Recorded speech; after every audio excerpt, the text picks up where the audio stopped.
Sa puntong ito ay bibigyan po natin ng update sa ating balita at talakayan itong nangyari po na pagsumiti o pag-file na ng legal defense team ni Vice President Sara Duterte ng formal na petisyon sa Korte Suprema upang questionin ang kaabusuhan, kalapastanganan sa proseso ng pagsasagawa nitong binabaluktot na impeachment process laban kay Vice President Sara Duterte na nagaganap dyan sa house ni Tambaloslos.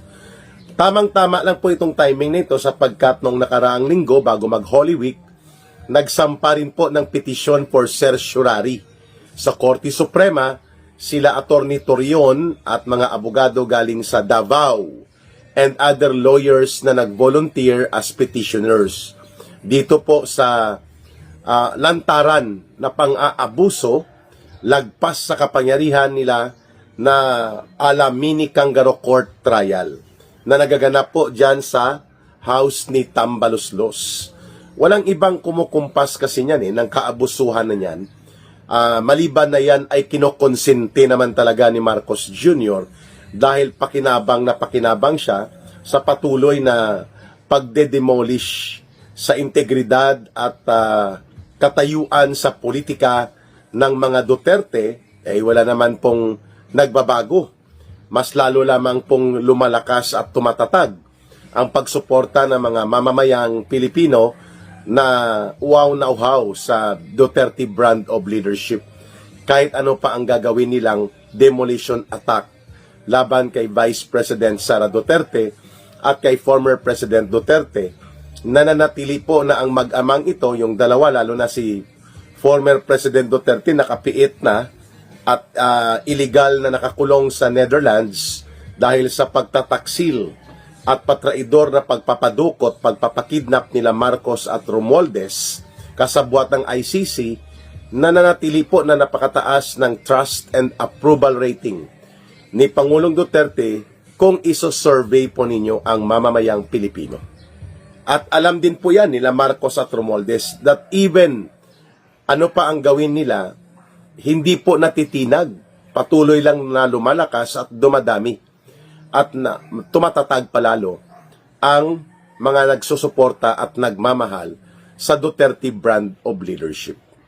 Kaya naman po, tamang-tama lang itong pagdulog ng legal defense team ng mga abogado na nagtatanggol para kay Vice President Sara Duterte at si Sara Duterte mismo bilang petitioner sa Korte Suprema in her capacity as the accused dito sa binaluktot at pansit canton chapsuy.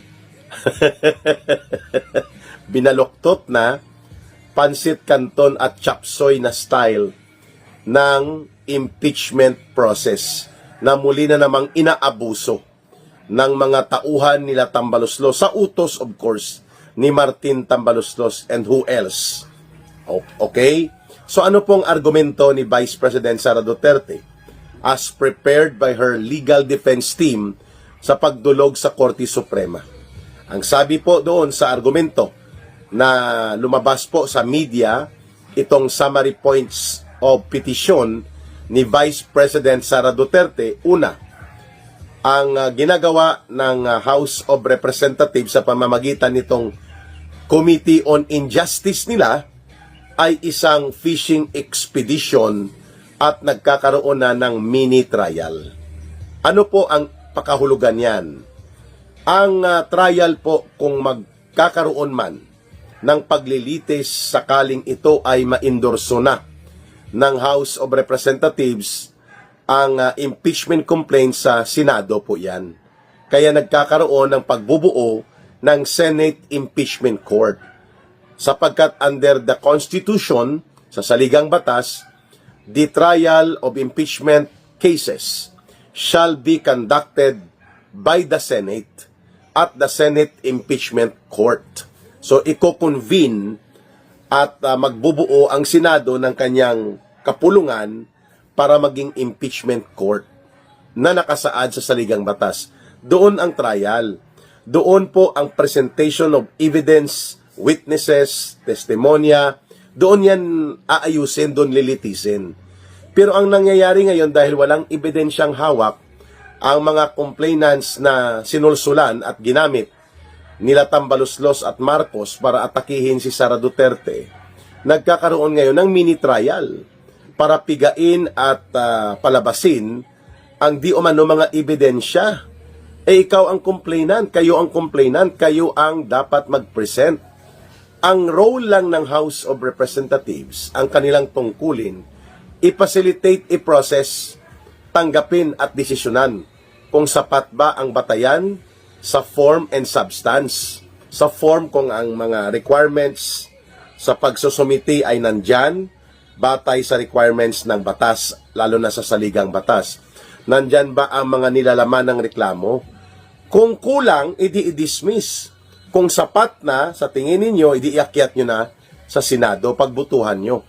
Hindi na magsagawa ka pa ng trial. Pipigain ang mga bank officials, pipigain ang ombudsman, ang Commission on Audit.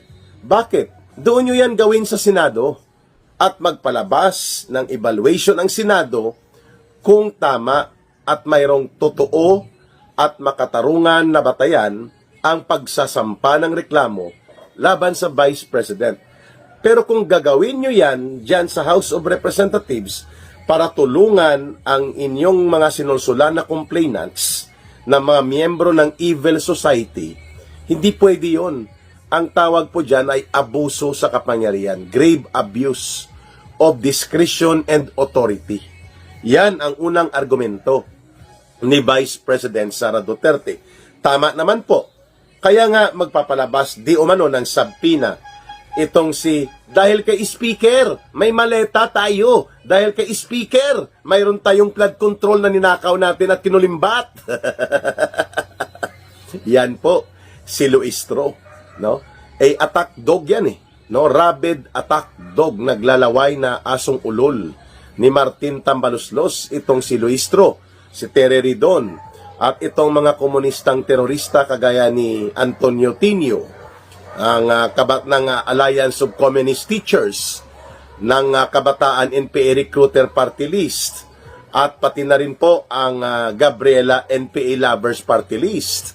Mga at talaga namang ayaw nila na manunumbalik ang uri ng pamumuno ng isang Duterte, lalo pa sa katauhan ni Vice President Sara Duterte. And pati ang mga hilaw na komunista, ito si Boy Ngiwe. Itong adilantado at hambog na si Sindanya ng grupong Akbayan, no? Mga hilaw na komunista, nagkukunwaring komunista, pero mga duwag na aminin sila na gusto nila ng komunismo. Ayan. At walang NPA pero gustong pabagsakin ng gobyerno sa pamamagitan ng pag-infiltrate sa gobyerno. Okay? Ang isa pa na grupo, ang grupo ng mga yellow and pink political opportunists. Kagaya po ni Lola Laila de Lima at nila Hontivirus, no? So malinaw po na kung ano ang agenda nila.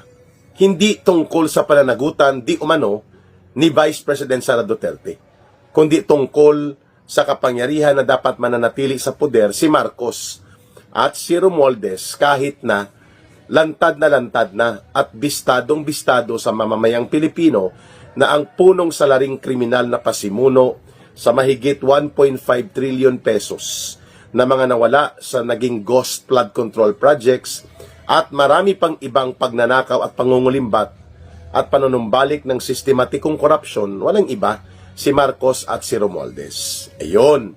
So ngayon gusto nilang pagtakpan ito ng mga grupong binanggit ko na silang namumuno ngayon ng pangbabaluktot at pambabalahura sa proseso ng impeachment dyan laban sa Vice President. Siyempre, utos yan nila Marcos at Tambaluslos. Kasi kung hindi nila yan utos, matagal nang tapos yung ganyang pang-aabuso. So one ground na idinulog sa Korte Suprema nila Vice President Sara Duterte ay itong lantaran na grave abuse of discretion and authority. Kaya yan ay issue ng konstitusyon. Usapin po yan ng due process. Usapin po yan ng equal protection of law. Ang fishing expedition At ang pagsasagawa ng parang kangaroo trial na, kangaroo court trial, instead na yan ay i-discuss, pagbutuhan sa plenaryo kung tama, sapat at may batayan na totoo, at pagbubutuhan ng at least 107 or 108 ang boboto na ipa-endorso na at iakyat sa Senado. Yan lang naman pong dapat gawin nila eh. Pero ngayon may mga diskarte pa na pipigain at tatakutin nila Luistro na malitagang member din at mga kasabwat niyang mga alipores ni Tambaloslos at Marcos na puro buayang politiko dyan sa House of Representatives.